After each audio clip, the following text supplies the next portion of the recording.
My husband started coming home late after picking up our kid from kindergarten. I thought he was just busy with work, but then I found out he was dating the teacher. My husband, Mark, and I had been married for 7 years. We met in college, fell in love quickly, and built what I thought was a solid life together. We both worked full-time jobs. I was a marketing manager at a mid-sized firm, and he was an IT consultant with a flexible schedule. When our son, Liam, was born 3 years ago, our lives shifted in the beautiful, chaotic way that happens when you become parents. We juggled sleepless nights, diaper changes, and all the joys and struggles that come with raising a child. But through it all, I believed we were a team. Mark was always the more laid-back one in our relationship. He had a calm, easygoing nature that balanced out my tendency to overthink and stress. I trusted him implicitly. We shared everything, or so I thought. Our routine was simple but comforting. Every morning, we'd get Liam ready for kindergarten together, and Mark would drop him off on his way to work. I'd pick Liam up in the afternoons unless my meetings ran late, in which case Mark would step in. It was a system that worked for us. But about 6 months ago, something shifted. It started small, almost imperceptible. Mark began volunteering to pick Liam up from kindergarten more often.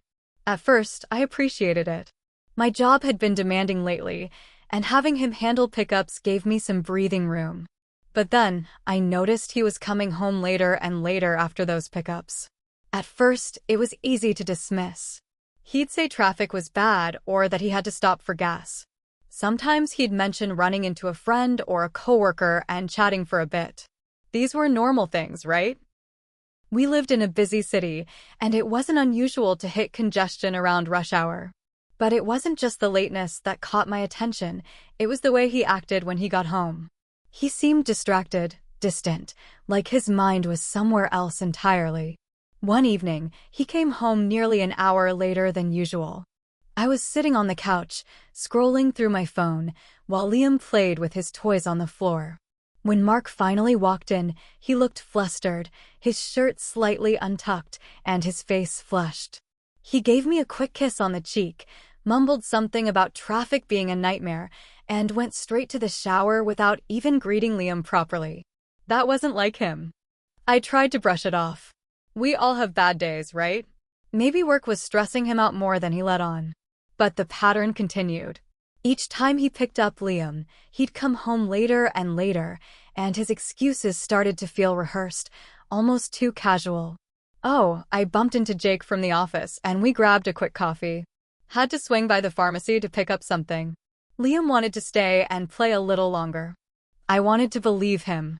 I really did. But there was this nagging feeling in the back of my mind that something wasn't right. Mark wasn't just late, he was different. He'd started dressing a little sharper in the mornings, putting on cologne he hadn't used in years, and paying more attention to his appearance. I noticed him checking his phone more frequently, smiling at messages he wouldn't share with me, and slipping into the other room to take calls in hushed tones. Still, I told myself I was overthinking it. Maybe he was just trying to make a good impression at work, or maybe he was planning some surprise for me. I clung to those explanations because the alternative was too painful to consider.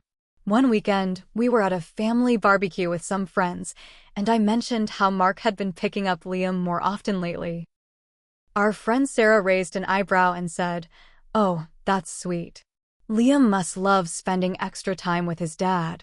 Mark quickly chimed in, "Yeah, he does. Plus, it gives me a chance to chat with Miss Taylor." He laughed, but there was something off about the way he said it. Miss Taylor was Liam's kindergarten teacher, young, vibrant, and always friendly at parent-teacher meetings. I didn't think much of it at the time, but the way Mark's eyes lit up when he mentioned her stuck with me. After that, I started paying more attention. When I asked about his day, he'd mention Miss Taylor more often, slipping her name into conversations where it didn't quite fit. Miss Taylor said Liam's really improving in his reading. Miss Taylor recommended this great book for Liam. It was like she had become a constant presence in his stories. One evening, as we were cleaning up after dinner, I casually asked, "So, how's Miss Taylor doing? You seem to talk about her a lot." Mark paused for just a fraction of a second, but it was enough. Oh, she's fine. Just a good teacher, that's all. Liam's lucky to have her. His response was harmless enough, but the way he avoided eye contact spoke volumes. My gut was screaming that something wasn't right, but I still didn't want to believe it.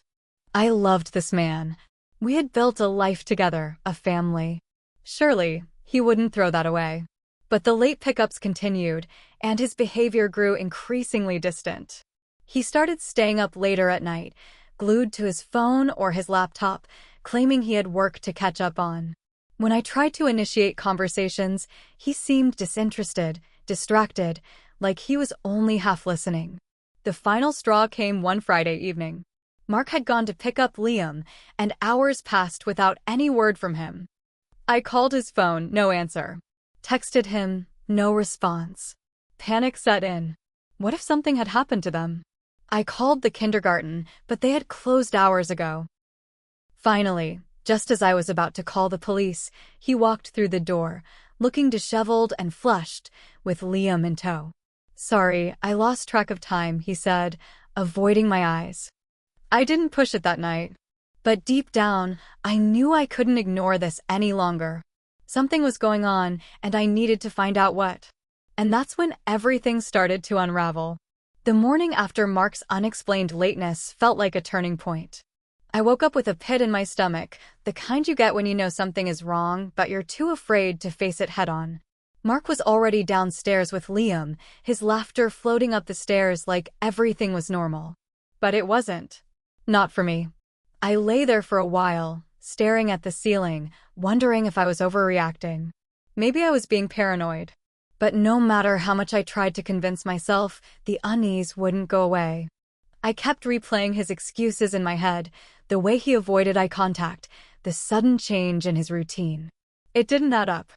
Finally, I got out of bed, determined to put my mind at ease or confirm my worst fears. Mark's phone was on the nightstand. It was a breach of trust, I knew that, but I couldn't stop myself. I picked it up, my heart pounding in my chest. The screen lit up, and that's when I saw it. He had changed his passcode. Mark never changed his passcode. It had always been our anniversary date, something simple and sentimental. But now it was different. I tried a few combinations, but nothing worked. My hands trembled as I set the phone back down, my mind racing with questions. Why would he change it unless he had something to hide? Later that day, while Mark took Liam to the park, I sat at the kitchen table, staring at my untouched coffee. I needed answers, and I wasn't going to get them sitting here. I decided to drive to Liam's kindergarten under the pretense of dropping off some paperwork we forgot to submit. When I arrived, Miss Taylor greeted me at the door with her usual bright smile. She looked exactly as I remembered, young, vibrant, and maybe just a little too perfect. I tried to keep my expression neutral as we exchanged pleasantries, but my heart was racing. Is Mark here? I asked casually, watching her closely. For the briefest moment, her smile faltered. It was subtle, almost imperceptible, but I saw it. Oh, no, he's not. He left a while ago, she said quickly, her voice light and breezy. But there was something in her eyes, something guarded. I forced a smile and thanked her, but inside, my suspicions were burning brighter than ever. When I got home, I decided to dig deeper. I started checking Mark's car, something I never thought I'd do. I rummaged through the glove compartment under the seats, looking for anything that might give me a clue. And that's when I found it. A crumpled receipt from a cafe near the kindergarten. Dated the day he was hours late. 2 coffees, 1 sandwich. My heart sank. This wasn't just a coincidence. That evening, I confronted him. I didn't accuse him outright, but I asked about the receipt, my voice steady despite the storm brewing inside me. Oh, that, Mark said, barely glancing at it. I grabbed a coffee with Jake. You know how we like that spot. But I knew he was lying.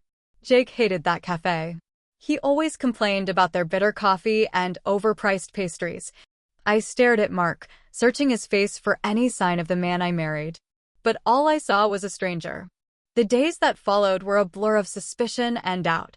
Mark continued to pick up Liam from kindergarten, and I continued to watch him drift further away from me. His phone was always glued to his hand, and he was more secretive than ever. I couldn't take it anymore. I needed undeniable proof. I wasn't ready to confront him fully without it, but I was done sitting in the dark. So, I made a decision that would change everything. The next time Mark went to pick up Liam, I followed him. I waited 10 minutes after he left, then grabbed my keys and slipped out the door. My heart pounded as I drove, staying just far enough behind that he wouldn't notice me. I felt like I was in a bad movie, but this was my life now. When I pulled up near the kindergarten, I parked a few blocks away and waited. Minutes passed. Then I saw him. Mark wasn't alone. He was standing near his car, talking to Miss Taylor. But this wasn't just casual conversation. He was leaning in too close, his hand brushing her arm. She laughed at something he said, her eyes lighting up in a way that made my stomach churn. Then, as if to confirm my worst fears, Mark leaned in and kissed her. It wasn't a quick, innocent peck. It was slow, deliberate, the kind of kiss that left no room for doubt. I sat there, frozen, as my world crumbled around me. The man I loved, the father of my child, was kissing another woman, our son's teacher. I didn't know how long I sat there, staring at them. Eventually, they parted, and Mark walked back to his car with Liam, as if nothing had happened. I drove home in a daze, my mind a whirlwind of emotions. Anger, betrayal, heartbreak, it was all too much to process. When Mark walked through the door that evening, I was waiting. But I didn't confront him. Not yet. I needed time to figure out my next move. This wasn't just about me. This was about Liam, about our family. I couldn't let my emotions get the best of me, not yet. But one thing was clear, the man I thought I knew, the man I trusted with my heart, was gone. And there was no going back. The next few days felt surreal, like I was floating outside my own life, watching it unravel from a distance. Every morning, I woke up next to Mark, pretending everything was normal, while inside, I was drowning in betrayal. I studied his every move, the fake smiles, the casual touches, the lies rolling off his tongue as easily as breathing. I wanted to scream, to confront him right there and then, but I held back. I needed to be sure I was prepared for whatever came next. But the weight of the truth was suffocating. I couldn't keep pretending. One evening, after Liam was tucked into bed, I finally decided it was time. I found Mark in the living room, scrolling through his phone, probably texting her. My hands trembled, but my voice was steady when I spoke. "We need to talk." He looked up, surprised by the seriousness in my tone. "What's up?" I took a deep breath, my heart pounding so hard it felt like it might burst out of my chest. "I know about you and Miss Taylor." For a moment, he just stared at me, as if trying to process the words. Then his face paled, and I saw the exact moment the truth hit him, there was no way out. He opened his mouth, probably to deny it, but I cut him off. "Don't. I saw you. I followed you the other day. I saw you kiss her." Silence. The air between us felt thick, heavy with all the words he wasn't saying. Finally, he slumped back in his chair, running a hand through his hair. "I didn't mean for it to happen," he muttered, his voice low, almost ashamed. I laughed bitterly. "You didn't mean for it to happen? You don't accidentally fall into an affair, Mark." He didn't argue. He didn't even try to defend himself. That hurt more than any excuse he could have come up with. His silence was the loudest confession of all. "How long?" I asked, my voice barely above a whisper. "About 3 months," he admitted, not meeting my eyes. 3 months. While I was at home juggling work and parenting, trusting him to pick up our son, he was sneaking around with her. "Did you ever think about Liam? About what this would do to us?" My voice cracked, and the tears I'd been holding back finally spilled over. "I didn't want to hurt you," he whispered. "Well, you did," I snapped. "You didn't just hurt me, you destroyed everything we built. There was no coming back from this." I knew it. He knew it. "I want you to leave," I said quietly but firmly.